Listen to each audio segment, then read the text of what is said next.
Imagine waking up one morning and the world you thought was stable is suddenly on fire. That's not fear-mongering. That's what's happening right now. A full-blown war in Iran has begun, and most people outside the Middle East don't even understand what they're looking at, let alone how it will ripple into Black America, Africa, and the entire global South.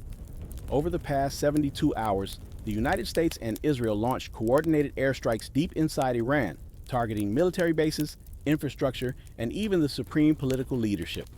In the opening hours of the conflict, Iran's supreme leader, Ayatollah Ali Khamenei, was killed in a precision strike, a move that instantly shattered decades of geopolitical norms. Let me be clear, this is not just headlines, this is war. Not a skirmish, not a limited engagement. It is explosions, missile barrages, retaliation against U.S. bases across the Gulf, and a rapid expansion of military operations in multiple countries. The fighting has spread to neighboring states. Iran's military isn't just defending its own soil. It's firing missiles and drones at allied nations like the United Arab Emirates and Bahrain. What most people don't realize is this: war with Iran is globalized from day one. We're already seeing strikes and counterstrikes across the Middle East, and nations that have zero direct connection to this dispute are being drawn in. Civilians are dying, cities are burning, economies are collapsing, and it's not stopping. Military leaders from Washington have publicly admitted there is no fixed timeline for how long these operations will last. The U.S. is warning of more casualties, meaning this will get larger, not smaller. Why should Black people in America and in the diaspora care about a war thousands of miles away? Because this conflict will eventually hit our communities in places no news anchor will mention on prime time. Black families already living paycheck to paycheck will feel the pain at the gas pump as tensions disrupt oil flows through the Strait of Hormuz, a choke point for nearly a fifth of the world's oil supply. When oil spikes, transportation costs rise, food prices rise, and inflation hits hardest on the poorest first. This isn't theory. Economists are already warning of price spikes that could dramatically affect household budgets. And it doesn't stop there. Global markets are in turmoil. Investors are scrambling for safe assets. Stocks are dropping. Gold is surging. When markets panic, the U.S. Federal Reserve tightens credit. Mortgage rates go up. Loan interest rises. Debt squeezes entire communities tighter. Black households, already overburdened with systemic financial inequality, get hit first. But here's the twist most people don't see coming. This war isn't mainly about oil or nukes or Iran's missiles. It's about power projection and the rewriting of global order. The same forces that erased African agency from world history are now shaping decisions that will reshape the 21st century world order without asking Black communities what we think. This is geopolitics acting like us. Not being at the table is normal, but it isn't normal. It's intentional. Ask yourself this right now. Why did this conflict explode with such sudden intensity after years of tension, negotiations, and threat? Why did key target strikes escalate into regional retaliation so quickly? And what does it mean for nations with large African diasporic populations who now find themselves economically and politically entangled in a war they didn't start? This is bigger than headlines, bigger than pundits, bigger than sound bites. There's a reason you aren't seeing the full picture on the nightly news. And the real danger, and the deepest truth, is not just where this war is now, it's where it's going next. Let's tighten this up. Forget the dramatic headlines, forget the explosions for a second. Here's the point. Whenever a major Middle Eastern power goes to war, the global economy convulses. And when the global economy convulses, Black communities feel it first and hardest. Not because we're weak, because we're structurally last in line. War with Iran, especially one involving the U.S. and its allies, immediately pressures three pressure points: energy, currency, military expansion. Let's break it down clean. First, energy. Iran sits beside one of the most critical maritime oil corridors on Earth. If shipping routes are threatened, even temporarily, oil futures spike on fear alone. Markets don't wait for bombs to fall. They react to risk. When oil rises, diesel rises. When diesel rises, shipping rises. When shipping rises, food rises. You don't see Middle East conflict on your grocery receipt. You see $7 eggs. You see $5 gas. You see rent climbing again. That's the first wave. Second, currency. In times of war, investors move money into what they think is safe. The U.S. dollar strengthens, gold spikes, emerging markets get drained. Now think about African nations already battling currency instability. Think about Caribbean economies tied to imports. When the dollar surges, imports get more expensive. Debt payments balloon. Governments cut services. That trickles down fast. Healthcare budgets shrink. Infrastructure projects pause. Youth unemployment rises. And then people start migrating, which leads to the third pressure point, militarization. Wars like this don't stay local. They expand into alliances. Regional actors choose sides. Military spending increases, surveillance increases, intelligence operations increase. And historically, whenever the U.S. expands military posture abroad, domestic policing budgets rise alongside it. Technologies tested in foreign theaters often reappear in American cities later. That's not conspiracy. That's pattern. So here's the uncomfortable question. When foreign conflict escalates, who gets asked to fight? Black Americans are disproportionately represented in frontline combat roles relative to population size. That's documented history.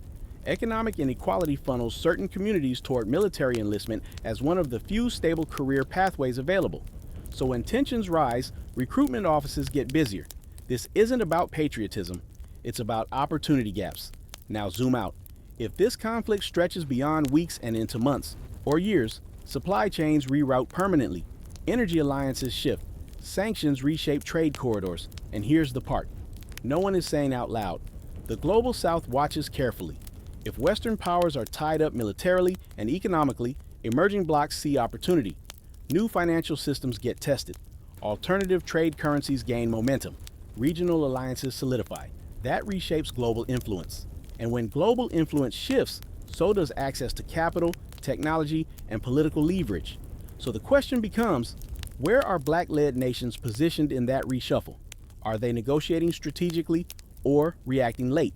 Because here's the brutal truth. War accelerates change. It doesn't create it, it exposes it. If Black communities are already economically fragile, war stress amplifies the cracks.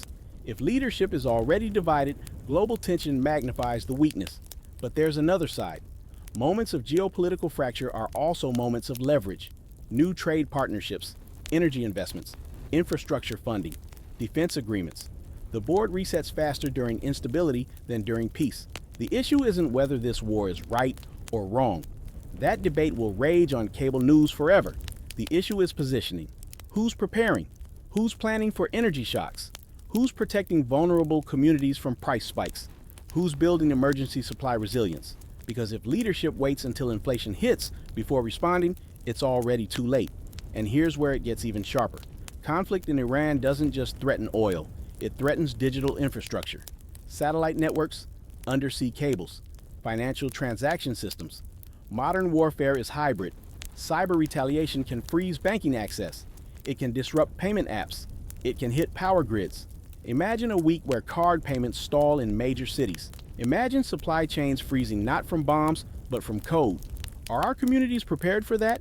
Do we have financial buffers, community supply networks, local economic resilience? Most people don't think about war this way. They think in tanks and missiles. But the 21st century battlefield is economic first, kinetic second. And Black communities, globally, often operate with thinner economic cushions. That's the vulnerability. Now here's the pivot. Crisis also forces political clarity. When nations choose sides in a conflict like this, it reveals alliances that were previously hidden. It exposes who truly controls resources. It shows which governments act independently and which move under pressure. That knowledge matters. Because geopolitics shapes migration patterns, trade agreements, student visas, technology access, and security cooperation. This is not distant, it's structural. The question isn't, will this affect us? It's, how fast? And maybe the more dangerous question. If this war expands and reshapes global power, are Black political leaders thinking 5 moves ahead or reacting 5 moves behind?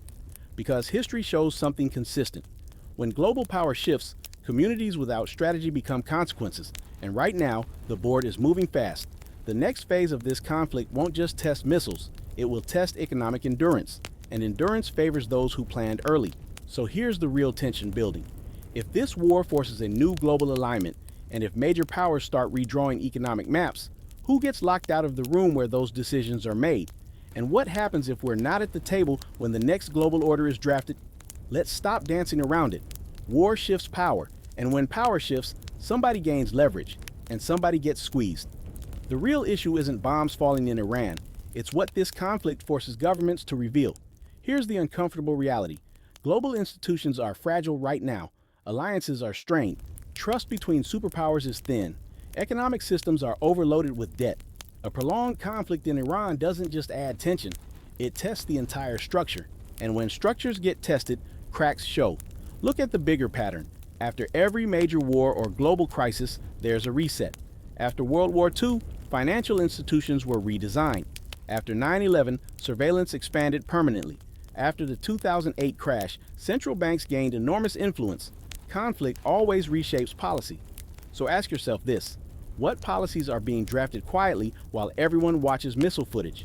Defense budgets will rise, emergency powers will expand, sanctions will deepen, and sanctions are economic weapons. When countries are cut off from global banking systems, they look for alternatives. That accelerates new trade networks outside Western control. If those networks succeed, the financial map changes. That matters for African nations negotiating loans. That matters for Caribbean economies tied to U.S. tourism. That matters for diaspora investors moving money across borders. Because if the global payment system fragments, transaction costs rise, currency volatility increases, risk premiums jump. Translation: it becomes more expensive to exist economically. Now here's where it gets sharper. When large powers fight, smaller nations become strategic chess pieces. Military bases get negotiated, airspace rights get traded, port access becomes leverage. Some African nations already host foreign military installations. Some Middle Eastern states rely on security guarantees.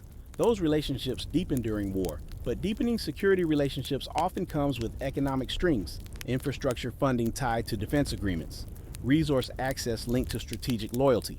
The danger isn't choosing a side. The danger is choosing without leverage, and leverage comes from preparation. Right now, oil-producing nations are watching prices climb. That creates short-term revenue surges. But short-term revenue during war is volatile. It's unstable money. Smart governments hedge. They invest windfalls into long-term infrastructure, not temporary spending. The question is, are they? Because war money disappears as fast as it arrives. Now zoom into the United States. If this conflict expands, Congress will authorize emergency funding. That increases federal spending. Increased spending increases deficits. Increased deficits pressure the bond market. If bond yields rise sharply, borrowing becomes more expensive across the board. Student loans, mortgages, small business credit. Black entrepreneurs already face disproportionate lending barriers. Higher rates tighten that choke point. And here's something most people won't connect immediately: insurance markets. War risk insurance premiums increase globally during major conflicts. That affects shipping companies, airlines, cargo routes. If insurance costs spike, shipping companies pass that cost down. That means imported goods cost more, which hits lower income communities hardest. War is inflationary by nature. Now add another layer. Energy infrastructure isn't just oil wells, it's pipelines, refineries, ports, storage facilities. Any disruption forces countries to scramble for alternative suppliers. That reshapes long-term contracts. If Europe shifts more permanently toward alternate suppliers, if Asia reroutes purchases, if the Gulf restructures alliances, those contracts can lock in new trade patterns for decades. That's how global influence changes quietly. And here's the key question for Black majority nations. Are they positioning as suppliers, mediators, strategic transit hubs, or spectators? Because this is the kind of geopolitical moment where mid-sized powers can elevate their influence if they move strategically. Now let's address something uncomfortable. Whenever global instability rises, nationalism rises with it. Border policies tighten, immigration scrutiny increases, security narratives harden. Diaspora communities often feel that shift first. Travel becomes harder, visa approvals slow. Remittance channels get monitored more aggressively. If tensions escalate further, even rhetoric shifts, and rhetoric shapes policy. This is why ignoring global conflict is not an option. You don't have to panic, but you do need awareness. Because war isn't just missiles in the sky. It's economic reordering, it's policy acceleration, it's alliance exposure. And here's the pivot that changes everything. If this war triggers a broader confrontation involving additional powers, even indirectly, global supply chains could face sustained disruption. Sustained disruption means long-term inflation, not temporary spikes. Long-term inflation erodes wealth quietly. Communities without asset buffers lose purchasing power year after year. So here's the blunt truth. The battlefield might be in Iran, but the economic shockwaves will not respect geography. They will travel through oil markets, bond markets, insurance markets, currency markets. And markets do not care about fairness. They reward preparation and punish vulnerability. Which brings us to the next layer most analysts avoid discussing publicly. What happens if this conflict doesn't stay conventional? Because if cyber escalation increases, if regional proxy groups intensify operations, if maritime routes are targeted directly, then we're not talking about temporary instability. We're talking about systemic stress. And systemic stress reveals who built resilience and who assumed stability would last forever. The next question isn't about who fired first. It's about who survives the long-term reshuffle. Let's deal with the part nobody likes talking about. War changes how governments treat their own people. Not slowly, immediately. The second a conflict escalates, the language shifts from debate to security. And once something is labeled national security, oversight gets thinner, surveillance expands, data collection increases, financial monitoring tightens. That's not theory, that's standard wartime protocol. When tensions rise with a nation like Iran, intelligence agencies don't just watch foreign actors. They widen the net domestically. Financial transactions flagged. Social media monitored more aggressively. Cross-border transfers scrutinized. Now think about diaspora communities that regularly send money overseas. Remittances can get delayed. Transfers can get questioned. Accounts can get temporarily frozen for review. It doesn't have to be malicious to be disruptive. It just has to be policy. And when policy shifts quickly, communities without legal buffers or financial cushions feel it first. Now here's the deeper layer. War shifts narratives. Media cycles become saturated with patriotism, fear, retaliation. That emotional climate makes it easier to pass emergency measures that would normally face resistance. Expanded defense budgets, expanded intelligence powers, expanded authority for executive branches. Most people don't notice until years later when those powers never fully roll back. That's the pattern. Now let's pivot to something more strategic, energy diversification. If this conflict forces long-term instability in the region, Western governments accelerate renewable investments and alternative energy sourcing faster than planned. That sounds positive. But rapid transitions create labor shifts. Oil industry jobs shrink in some areas. New energy jobs rise in others. If black workers are concentrated in sectors vulnerable to transition without retraining pipelines in place, displacement becomes a real issue. Energy transition without workforce planning creates economic gaps, and gaps widen inequality. Now layer in global debt. Many African nations are already negotiating debt restructuring with international lenders. War-induced inflation makes those negotiations harder. If commodity prices fluctuate violently, projected revenue models change. That alters repayment schedules. That increases pressure from creditors. In extreme cases, governments cut subsidies to stabilize budgets. Food subsidies, fuel subsidies, public sector wages. History shows that when subsidies are removed abruptly, social unrest increases. War in one region can spark protests in another.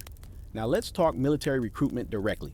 Whenever geopolitical tension escalates, military advertising budgets rise, incentives increase, signing bonuses expand.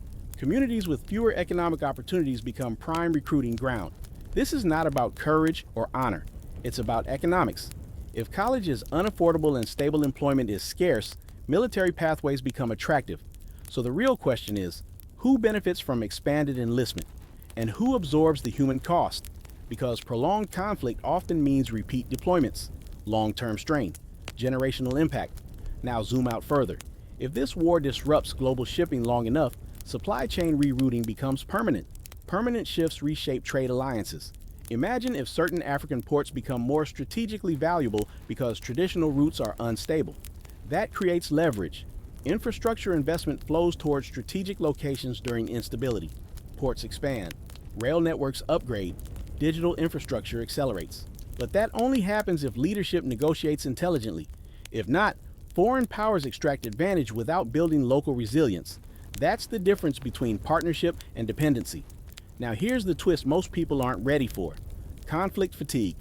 If this war drags on, public attention in Western countries will eventually fade. Media cycles will normalize it. What feels urgent now will feel routine, but economic consequences will still be unfolding quietly.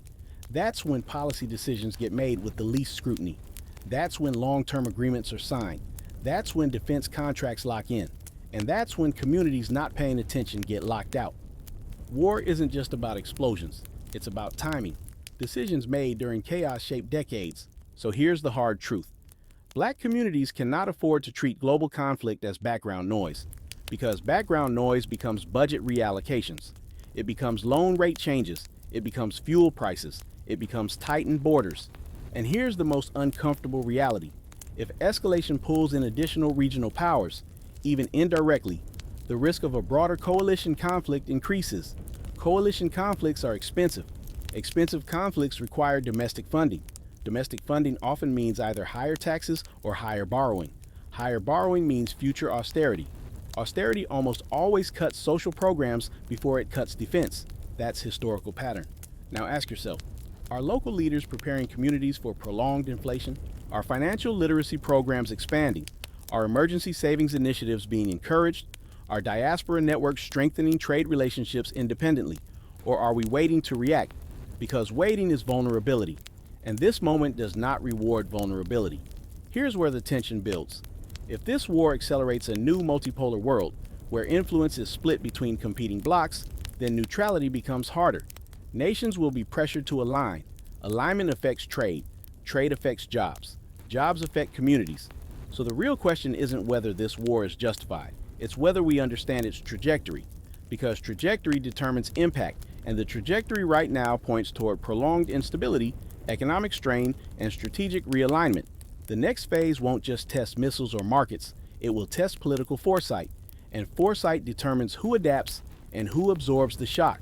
Let's talk about what happens when war drags.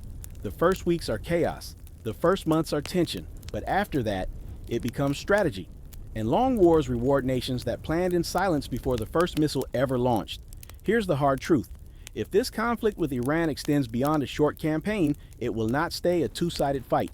It will evolve into pressure through proxies, cyber disruption, economic retaliation, and alliance maneuvering. That's when the real reshuffle begins. You need to understand something critical. Modern wars are rarely won on the battlefield alone. They are won in supply chains. They are won in shipping lanes. They are won in rare earth minerals, semiconductor access, energy contracts, and currency stability. So ask yourself this: if global powers are distracted militarily, who is negotiating trade deals quietly? Because during prolonged conflict, attention gets diverted, and diversion creates opportunity. Now zoom in on Africa. Several African nations supply strategic minerals essential to global tech and defense industries: cobalt, lithium, rare earth elements.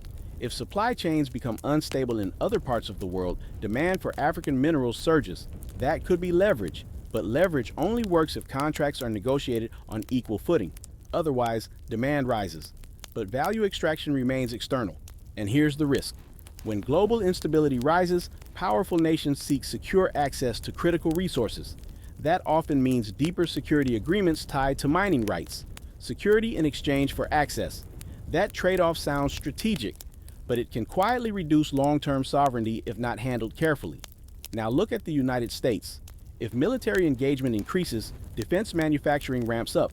Weapons systems, drones, missile interceptors, cybersecurity infrastructure. Defense stocks climb, contractors expand, but domestic spending priorities shift. Every billion redirected toward war is a billion not spent elsewhere. Infrastructure repair, public education, community development. Budgets are finite. And when conflict dominates the agenda, social investment competes for oxygen. Now here's another layer most people ignore: inflation fatigue. If energy prices stay elevated long enough, consumers adjust behavior. Travel decreases. Small businesses struggle. Credit usage rises. When credit rises, defaults follow. Defaults tighten lending. Tight lending hits entrepreneurs. And who already faces disproportionate capital access barriers? That's not coincidence. That's structural vulnerability exposed by stress. Now let's move to something more dangerous: escalation psychology. When a high-profile leader is killed, retaliation becomes political necessity. De-escalation becomes harder. Pride gets involved. Domestic audiences demand strength. That makes compromise politically risky. And when compromise becomes risky, conflicts last longer. Longer conflicts normalize extraordinary measures. Think about how quickly airport security changed after major attacks in the past. Now imagine similar normalization in digital spaces: expanded biometric monitoring, increased online surveillance, broader definitions of suspicious activity. Technology introduced during war rarely disappears. Now here's the twist: Prolonged war accelerates innovation. Cyber defense improves. Drone warfare evolves. Artificial intelligence integration speeds up. Military tech often trickles into civilian markets later. That creates industries. Industries create jobs, but those jobs require training. If black communities are not positioned within STEM pipelines tied to defense and cybersecurity sectors, they miss the upside of innovation while absorbing the economic downside. That's the imbalance. Now zoom out again. If global alliances begin solidifying into blocks, Western, Eastern, regional coalitions, neutrality becomes economically expensive. Trade tariffs rise between blocks. Currency swaps replace dollar settlements. Parallel banking systems expand. This fractures globalization. Fragmented globalization means higher transaction costs worldwide. Higher costs slow growth. Slower growth shrinks opportunity margins. Communities already fighting for economic mobility feel contraction first. Now here's something strategic. Diaspora networks are powerful. Black professionals operate in finance, tech, logistics, academia, government across multiple continents. During global instability, those networks become information pipelines. Information creates advantage, but only if communication is intentional. Are business leaders coordinating cross-border strategies? Are investors hedging exposure to volatile sectors? Are families diversifying savings beyond single currency dependence? These aren't fear questions, they're preparation questions. Because war doesn't ask permission before it affects you, it just moves. Now here's the pivot that changes everything. If this conflict forces a broader geopolitical standoff, even short of world war, we may enter an era of sustained tension similar to a Cold War dynamic. Cold Wars don't explode daily, they simmer. And simmering tension keeps defense budgets high, surveillance expanded, alliances rigid. That shapes global economics for decades. If we are entering that kind of era, the real battlefield isn't Iran, it's long-term positioning, education alignment, resource negotiation, financial resilience, political coordination. So here's the blunt assessment. This isn't about panic, it's about awareness of trajectory. Trajectory right now points toward prolonged instability, economic pressure, and alliance hardening. And history shows that when global systems tighten, those without preparation absorb disproportionate shock. The question isn't whether this war will change the world. It already has. The question is whether we change with it or get changed by it. And what happens if the next escalation isn't regional, but global? Let's strip this down to the core. Wars don't just change borders. They change who gets heard. And right now, decisions are being made at a speed that leaves no room for slow reaction. If this conflict continues expanding, the next major shift will be diplomatic consolidation. Governments will stop floating options and start locking in positions. Public neutrality will shrink, private alliances will harden, trade dependencies will become political leverage. That's the pivot point. Because once alliances solidify, the global map calcifies for years. Now here's where this becomes real. African nations sit at the intersection of global competition right now. Strategic geography, mineral wealth, growing populations, expanding markets. In a fractured global system, that makes the continent highly valuable. But value invites pressure. Western blocs will seek loyalty. Eastern blocs will offer alternatives. Middle powers will broker deals. Every agreement signed during instability shapes long-term sovereignty. And here's the hard truth. If negotiations happen under pressure, concessions are larger. Now zoom into the diaspora. Black professionals occupy critical spaces in finance, logistics, healthcare, tech, academia, and government across multiple countries. That network is influence, but influence requires coordination. During instability, coordinated information sharing becomes power, knowing where capital is moving, knowing which sectors are expanding, knowing which policies are being drafted. If communities wait for mainstream headlines, they're already behind. Now let's address domestic economics directly. If energy prices remain elevated for a sustained period, small businesses get squeezed first. Restaurants, transportation services, independent retailers. Margins shrink. When margins shrink, hiring pauses. When hiring pauses, youth employment suffers, and youth unemployment fuels social strain. That strain doesn't show up immediately, it builds. Now consider education. If governments redirect funding toward defense, higher education subsidies and grant programs often tighten. Tuition assistance shrinks. Research funding gets redirected toward defense-related innovation. Students in vulnerable communities feel that squeeze early. That affects long-term earning potential. War reshapes opportunity pipelines. Now let's talk about food.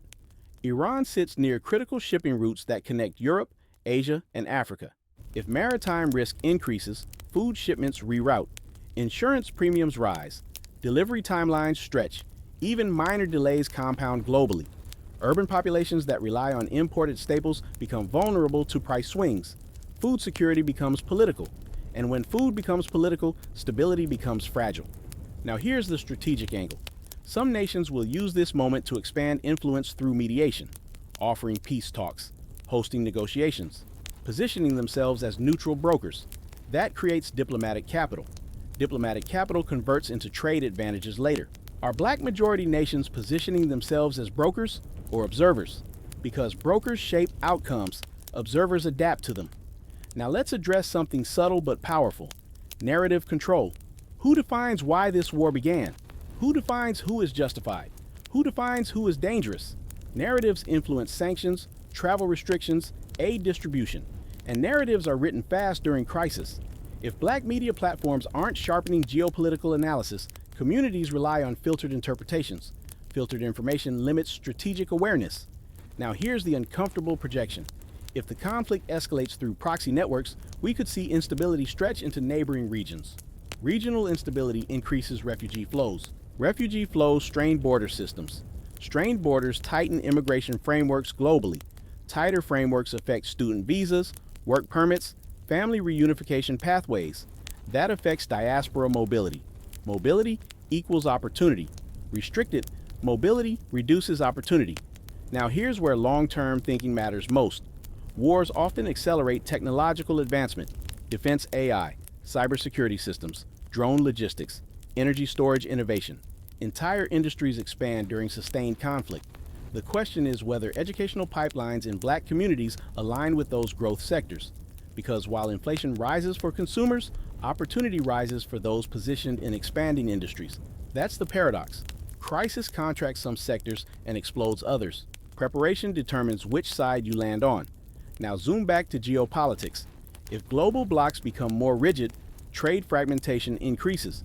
Fragmentation means multiple payment systems, multiple regulatory standards, multiple compliance frameworks. That increases friction in international business. Higher friction benefits large corporations with compliance teams. Small exporters struggle. Entrepreneurs struggle. And black-owned international businesses often operate without deep regulatory buffers. That's vulnerability under fragmentation. Now here's the core question cutting through everything. Are we treating this as a news story or a structural shift? Because if this conflict triggers long-term bloc rivalry, the global system of the last 30 years, relatively integrated, dollar-dominated, efficiency-driven, may evolve into something more segmented and competitive. Segmented systems require strategy. Strategy requires foresight, and foresight requires attention before the outcome is obvious. So here's the tension building quietly. If this war forces a hardened global divide, and if economic systems realign permanently, who will have negotiated from strength? And who will realize too late that alignment decisions were made without them in the room? Let's talk about power. Real power, not military power, economic power, information power, positioning power. Because if this war continues to escalate, the nations that win long term won't just be the ones with stronger weapons. They'll be the ones that convert instability into leverage. Here's what that means. During global conflict, capital searches for stability. It moves toward countries perceived as safe, organized, and predictable. If black majority nations present themselves as stable trade corridors, neutral mediators, secure mineral suppliers, and technologically capable partners, investment flows. If they appear politically divided, financially unstable, or diplomatically reactive, capital hesitates. That's not morality, that's markets. Now zoom in on something critical: infrastructure.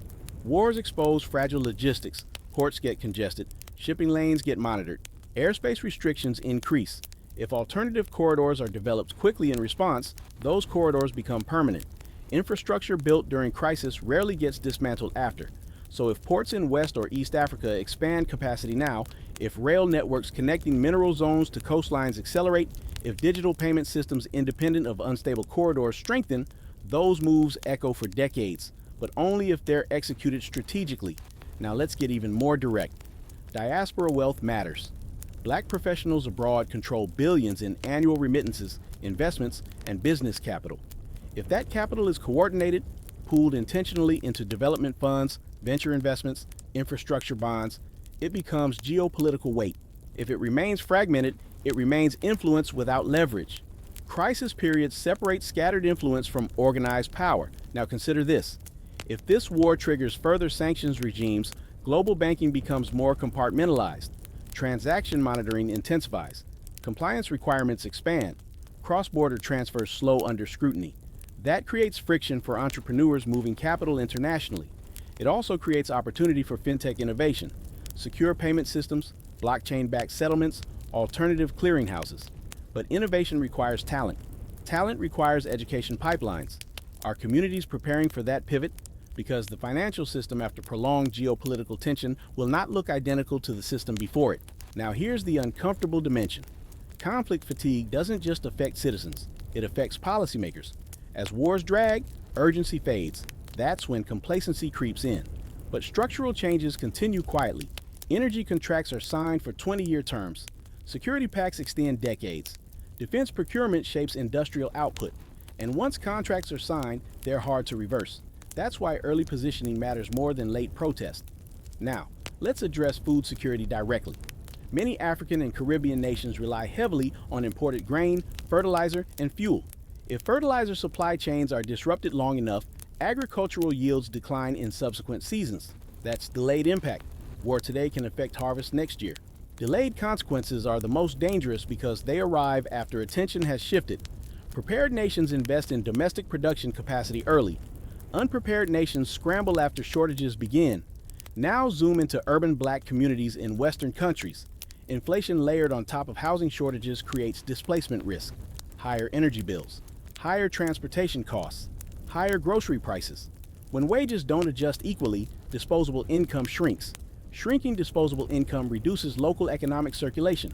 Local businesses close, vacancies rise, community wealth erodes quietly. War doesn't have to land bombs locally to cause structural erosion. Now let's pivot to something strategic and rarely discussed: intelligence alliances. During wartime, intelligence sharing agreements expand rapidly. Expanded agreements mean deeper integration between governments. Deeper integration affects digital privacy frameworks. It affects data sharing across borders. It affects technology procurement standards. If African tech ecosystems are building digital infrastructure right now, alignment choices made during this war will shape which global standards dominate. Choose one block's standards, and you integrate with their ecosystem. Choose another, and your trade partnerships shift accordingly. This is long-term digital sovereignty, and decisions made under pressure last. Now here's the bigger picture. If this conflict catalyzes a prolonged era of geopolitical competition, then we are entering a period where economic resilience equals national security. That means food production capacity, energy diversification, manufacturing independence, technological capability. Nations that depend entirely on imports during a fractured global system become vulnerable to external pressure. So the question becomes simple.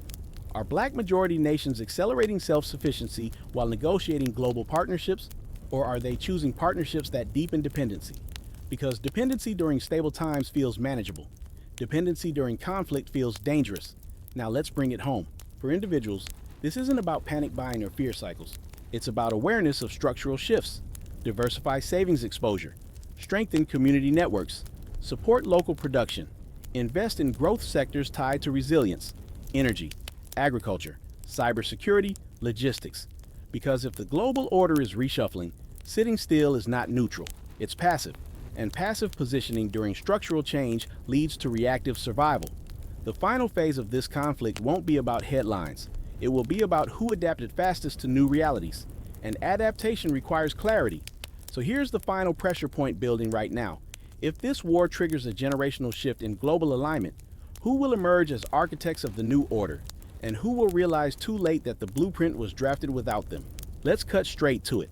If this war expands or drags into a long standoff, we are not just talking about economic discomfort.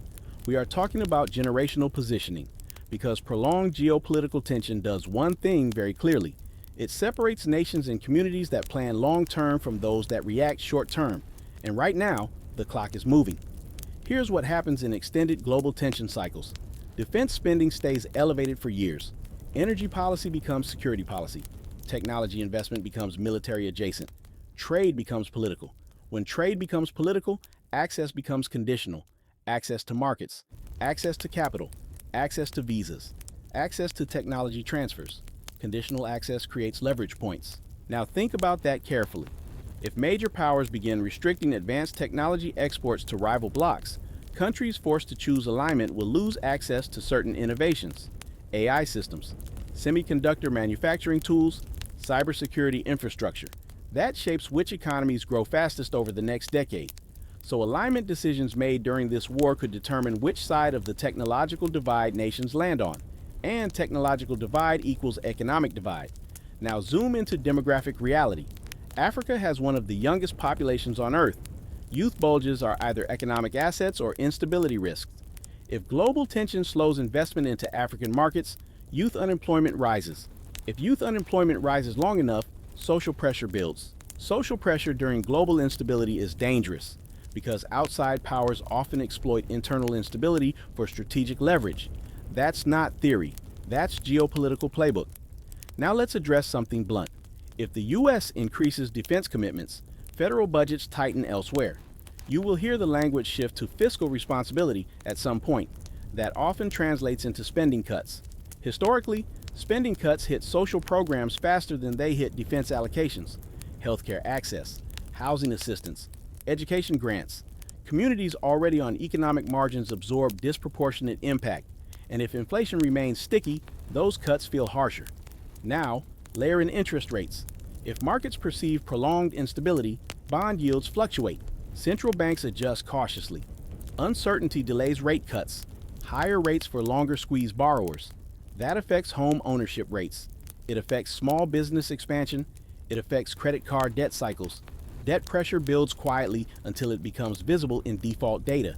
And by then, damage is already distributed. Now here's where foresight changes everything.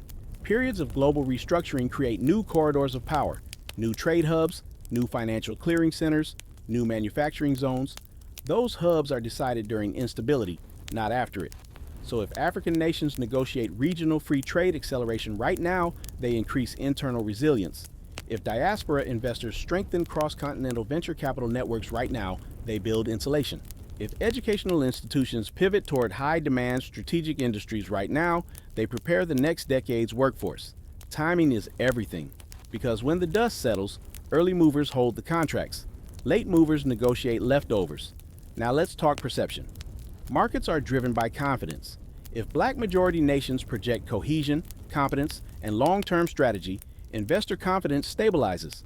If they project internal division during external tension, risk premiums rise. Higher risk premiums mean higher borrowing costs. Higher borrowing costs slow infrastructure development. Slower development widens the gap. This is not emotional, it's mathematical. Now here's the most uncomfortable possibility. If this conflict escalates beyond expectations, even indirectly, global insurance markets could experience systemic stress. Shipping insurance, energy infrastructure insurance, cybersecurity liability insurance. Insurance underwrites commerce. If insurance becomes expensive or restrictive, commerce slows. Slower commerce reduces growth. Reduced growth strains government revenue. Revenue strain increases debt. Debt increases vulnerability to external pressure. It's a cycle. And cycles are hard to break once momentum builds. Now bring it back to individuals. Preparation isn't panic. Preparation is margin. Emergency savings margin. Skill diversification margin. Network margin. Information margin. Communities that operate with thin margins suffer most under volatility. So the real conversation isn't, is this war justified? It's, how do we build margin during instability? Because instability isn't ending tomorrow.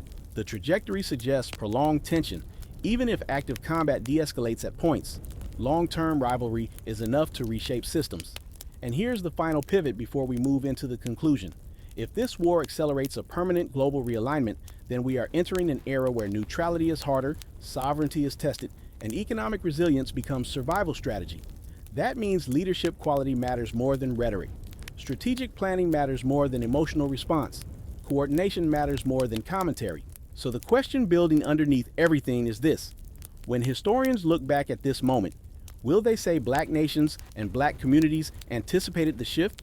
Or that they underestimated how quickly the ground was moving beneath them? Let's end this clearly. This is not about fear. It's about positioning. War in Iran is not just a regional flashpoint, it is a stress test on the global system. And stress tests reveal weaknesses fast. You don't wait until the bridge collapses to inspect it. You inspect when the pressure starts.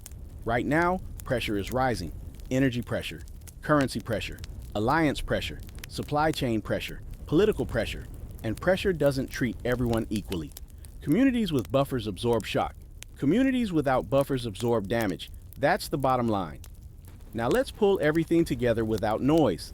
If this conflict remains short, the world absorbs a spike and stabilizes. If it stretches, we enter prolonged restructuring. Prolonged restructuring means new trade corridors, new energy contracts, new security alliances, new technology restrictions, new financial systems. Those are not temporary adjustments. Those are architecture changes. Architecture changes last decades. So the real issue isn't whether bombs fall tomorrow. It's whether the foundation of global economics is shifting underneath us. And here's the truth most people won't say plainly. Black communities globally tend to operate downstream of power decisions, not upstream. Upstream is where contracts are signed.